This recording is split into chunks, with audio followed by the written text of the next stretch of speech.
I have a question for my more seasoned Project Zomboid players. Do you do your combat zoomed in or zoomed out? Well, I'm going to tell you that you're both probably wrong in some sort of way, but in the end all be all, maybe it won't really matter.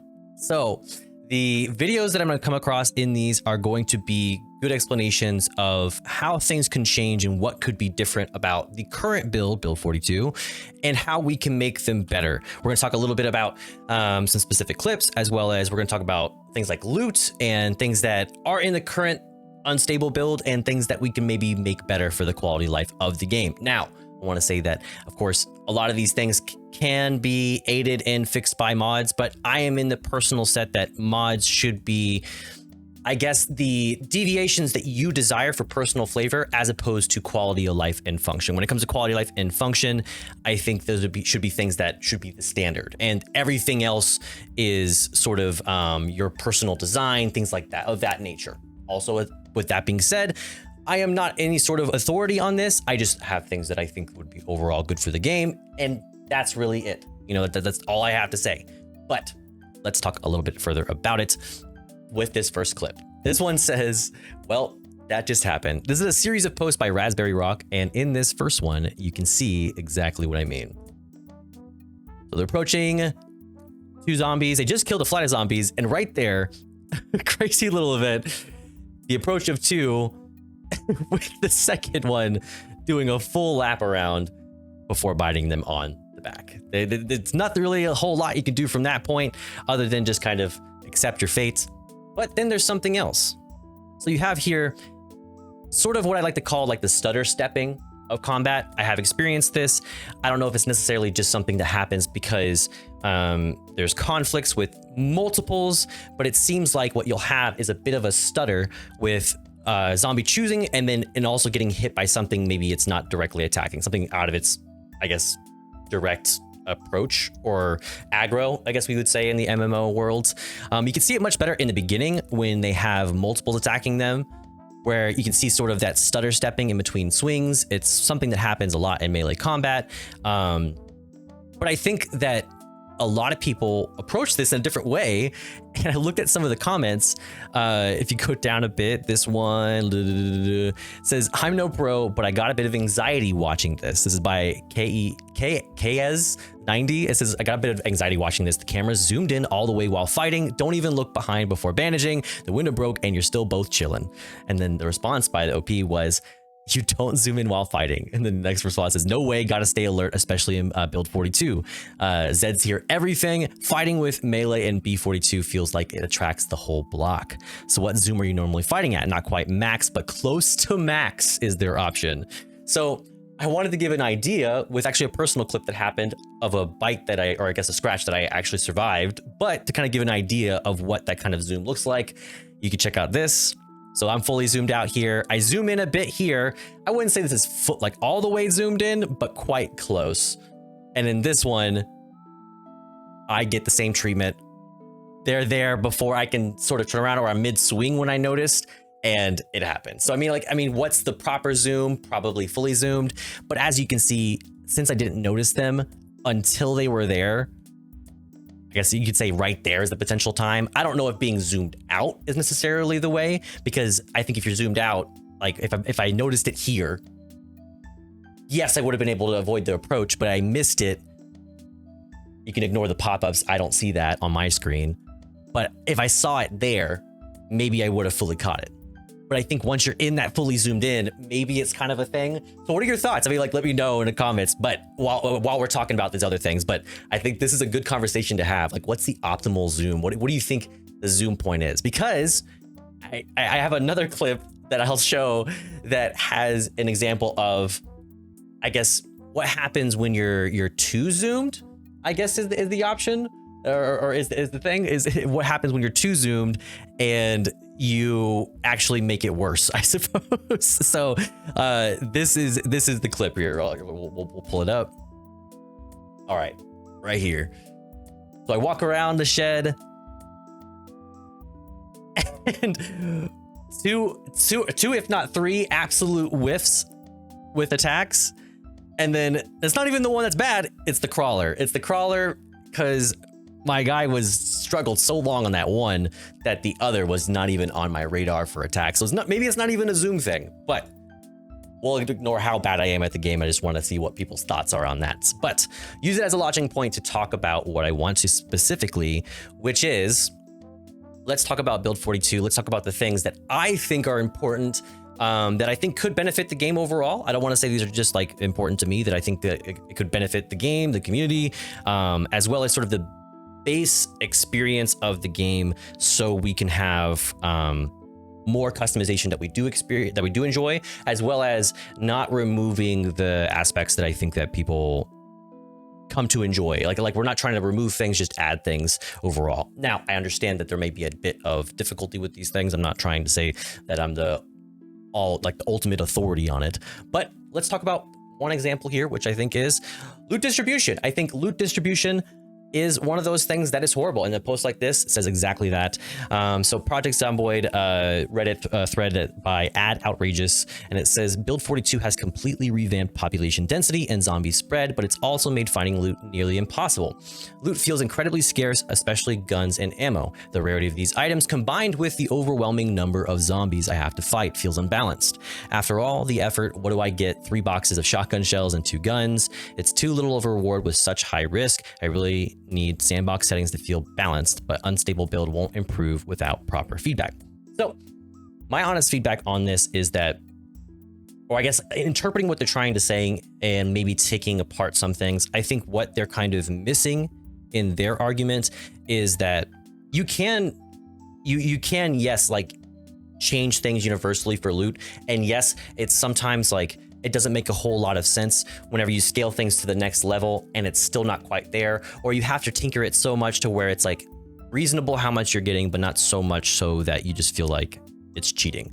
I think that's the hard thing about PZ, is that you really need a default that feels proper, not too punishing, but not to make it to where, wow, I'm just getting so much of this now that I don't really feel like I'm getting that survivor experience. You hope that your default, I guess, difficulties have that in general, and you can kind of tinker off a bit based off of that. But I think ultimately what I think is the real issue is that the uniformity only goes in one direction. So let me talk specifically about something that is a feature in the current build, which is things like survival loot. So I think that over time we start to get things like say a car that is more likely to be, I guess, have been touched, experienced, influenced by survivors. So you'll have a car that's been repaired. That's something that you can preset as a value to start out, but it's not something that increases over time, which doesn't necessarily track with what's happening. To make it comparable to something that does happen in game, like diminished loot, if you have something in the game that is going to affect how the loot that you experience in the game, whether that area is completely looted or the what's in there is going to diminish over time, then you should also have the opposite, which is, well, I want more places that have been that increase because of this. So if I have a house that's been completely looted due to survivors being present in the area, right? And so that's why this house has already been looted. Then I should also have a house that over time, like if you have a whole neighborhood that's been looted, one of those houses might have been a base, and that house should have a lot of things like non-perishables, a lot of like survivor influenced-esque items that you wouldn't expect normally in a house, but increase over time, because as time goes on, you would expect that a certain area should have those things. Just like you would go into an area and you would expect certain items to be there, because say it's a gas station, you would expect your magazines, your basic snacks and candy, as well as some basic first aid type of things. It tracks with the location that it's in. But if it's going to be influenced and say like, oh, these areas are looted, have a high chance to be looted, then those things should be not necessarily variable, but if it's unexplored and say you don't explore it until a certain time, then that should influence what stage it's at.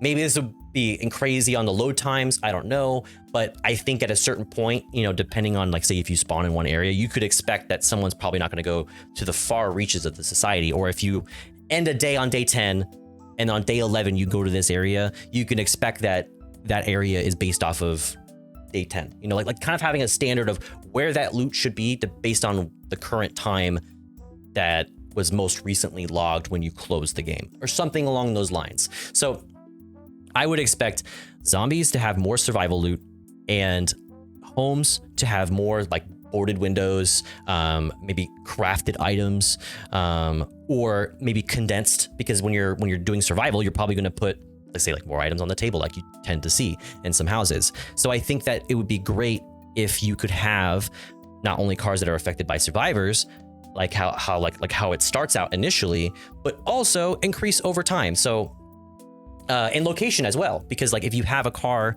that's, for example, in a retail parking lot, you could probably suspect that this particular car, its quality is probably fine, probably never left that store, or the person who was there was infected, or something along the lines. If it's a highway wreckage, you could suspect that the damage is probably going to be worse.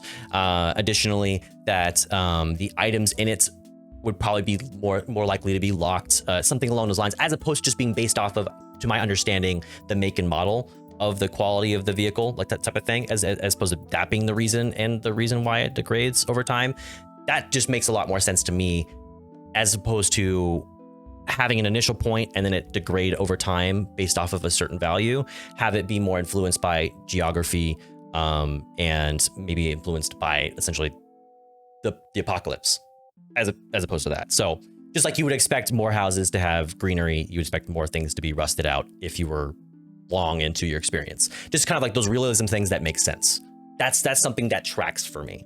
Let's talk a little bit more about build 42, and I think my personally like big things that I think that need to be addressed in the current builds.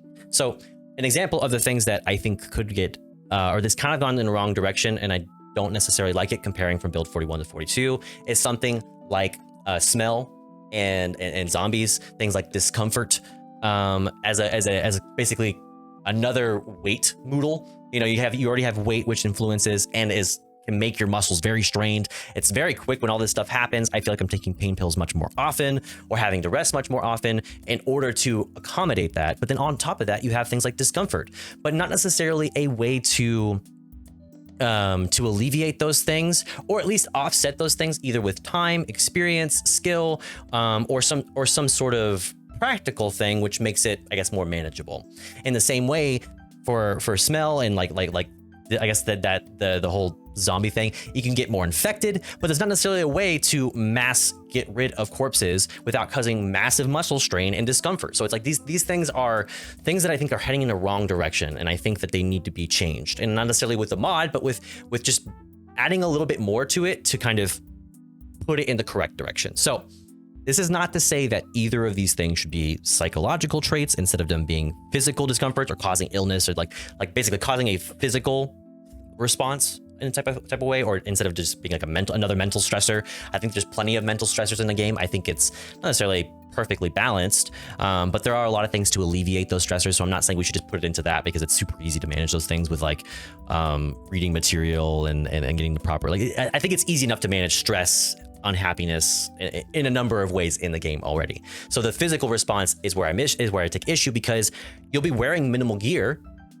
and the temperature's fine at a base level, but the moment you're sweating, you're soaked after like a single encounter, like all your stuff is damp and wet, and now your weight's increasing, and then all these physical responses making your muscle strain higher, making your overall health substantially worse with just very minimal things.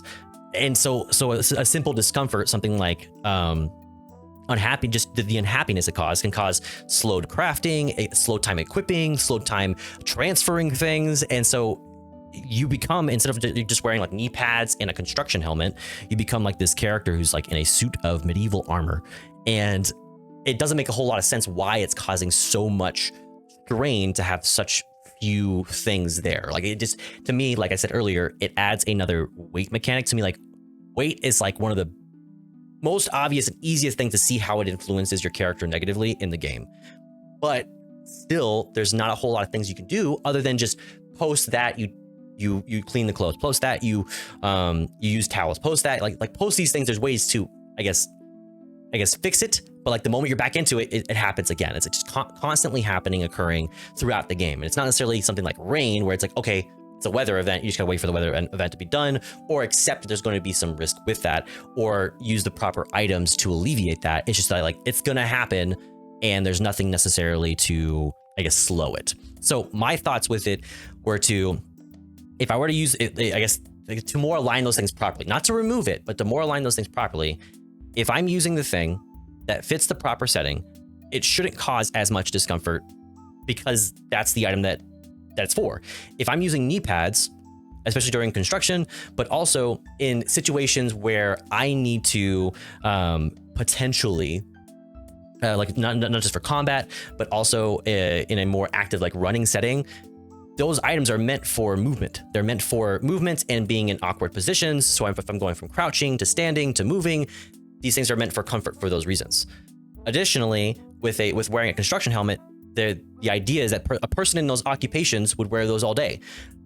I think that a great aspect or something that could be added is making, I guess, occupations match the appropriate attire to be beneficial, not as hurtful. But another way this could be done is simply going, if you're doing the task that that item is meant for, then it shouldn't be as detrimental to you. Just to kind of like scale it back a bit naturally with things that can make those things easier.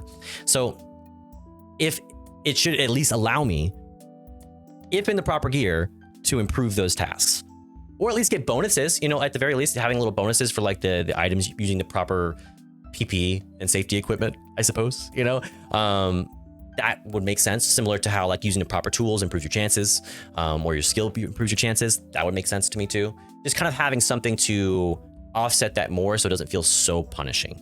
Additionally, an example of this in combat is like if you use a vest as protection and it's at the cost of comfort and it causes that discomfort, then using that in combat should provide strength and endurance XP. So those things over time can be diminished as far as how much discomfort it's causing you in the short term, or allowing you to use skills to make it to where it's less burdensome, like using tailoring to add trauma padding. So it's like a less impact whenever it's used. So it's like, so those things seem like the next clearest step to put those in the proper direction of going in a certain way. So that to me makes a lot of sense. But to close, because I did talk a little bit about it with the smell and discomfort thing, I think burning bodies isn't easy because it's time consuming. If you do it with a fire, it can, you know, like having to douse flames constantly, position the bodies, avoid burning your own stuff down. It can be very time consuming, especially if you're just trying to pick up bodies and then bury them. The muscle strain it causes, it becomes too burdensome too quickly. And there's not necessarily like an easy fix is the way, but providing a way to do so, because one of the first things you experience, even if you're doing the most basic of difficulties, is the pileup of bodies surrounding your area. Like you're going to have it at some point, and if you don't initially, you're going to have it a little bit later at the helicopter meta event. So it's like having these things exist so early in the game, or these problems exist so early in the game, but not necessarily a way to solve them, is burdensome. And then you get to a point where it's like, I need to either have all this pre-existing knowledge, which could be considered fine. You know, I think that could be considered fine, but what's not necessarily fine is there's not necessarily a way to solve it that's not extremely time consuming. And you could say, well, it's not meant to be time consuming. You're not meant to be able to do this. I've tried it before, and I've tried burying the bodies to see like how burdensome it is. I was able to do maybe 6 bodies with the car, and before like it took up my whole day, and it was too much. It got to be too much. Like the muscle strain, how much time it took, like resting in between, how much you have to eat, and then of course any sweat or dampness, which causes the discomfort, and then further and further into just cascading effects for like something that should be, to me, a small portion of your Project Zomboid experience, especially if it's an initial experience. But let me know in the comments, what do you think of, I guess, those effects on the game, ways to curb them or make them better? I would love to hear it in the comments. Of course, give this video a like. If you liked it, subscribe to the page while you're at it. This is my alt channel where I make sort of non-World of Warcraft content. So if you are enjoying this content, we do have another channel where we make some of our main channel content, as well as our stream. If you follow our stream, it's all ShawnSetGO. You can check it out there.